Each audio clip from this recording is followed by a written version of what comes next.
मला इथे येऊन 1.5 वर्ष झाला. 1.5 वर्षामध्ये खूप काही इथं शिकण्यासारखं मिळालं मला. कारण ह्याच्या आधी मी 20 वर्ष काम केलं बाहेर, पण इथं जे आपलेपण आहे ते मला बाहेर कुठेही मिळालं नाही. आणि इथे मेन म्हणजे पाजी, पंकज सर, अभिजित सर या तिन्ही लोकांनी मला खूप आईच्या ठिकाणी ठेवून माझा खूप सन्मान वाढवला आहे त्यांनी. आणि इथला स्टाफ तर खूपच छान आहे, त्यांनी पण मला आईप्रमाणे वाई केलं आहे. आणि माझं रुटीन सकाळचं मी येते तेव्हा आल्यानंतर पहिलं डोअर खोलल्यानंतर पहिलं झाडूपट्टा करते, त्याच्यानंतर डस्टिंग होतं, त्याच्यानंतर टॉयलेट वगैरे क्लीन होतं. आणि 10 वाजता 9:30ला आपली आरती होते. आरती झाल्याच्यानंतर 10 वाजता मी चहा करते. चहा झाल्याच्यानंतर चहा कॉफी वगैरे होईपर्यंत 11:30पर्यंत माझं पूर्ण काम होतं. पण पूर्ण थोडा वेळ भेटला तर त्या वेळेमध्ये मी बाकीची काही क्लीन वगैरे करायचं असतं ते करून घेते.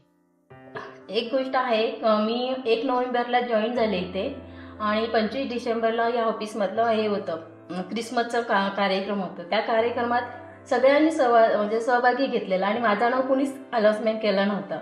तर मी दुसऱ्या दिवशी सरांना मी म्हटलं, सर म्हटले की आज आपल्या इथे अभिजित सर बोलले की आपल्या इथे कार्यक्रम आहे. तर म्हटलं कार्यक्रम आहे कसला? तर म्हणतात आपलं ह्याचं. पण म्हटलं सर मला तर चिठ्ठी वगैरे आलीच नाही आहे म्हटलं रिटर्न गिफ्ट घेण्यासाठी. तर सर बोलले की तुम्हाला नाही द्यायचं आहे, मी तर कुणी नाही दिलं तर मी तुम्हाला गिफ्ट देईन, मी तुमचा मुलगा आहे ना, मग मी तुम्हाला गिफ्ट देईन. त्यावेळेस मला ते क्षण एवढे छान वाटले की मी खूप त्यावेळेस आभार मानले देवाचे की मी सतत मी म्हणत होते की मला मुलगा नाही आहे, पण अभिजित सरांनी त्या ठिकाणी येऊन मला ते गिफ्ट दिलं ना, ते आयुष्यभर सांभाळण्यासारखं आहे. ते ज्या ऑफिसमध्ये मी ह्याच्या आधी काम केलं तिथे मला एवढं सेफली असं वाटलं नाही, कारण तिथे खूप सगळे माझ्याहून वयाने असायचे सर लोक, स्टाफ लोक, पण ते थोडंसं मी कुठेतरी मला थोडीशी भीती असायची मनामध्ये. पण तसं इथं नाही आहे.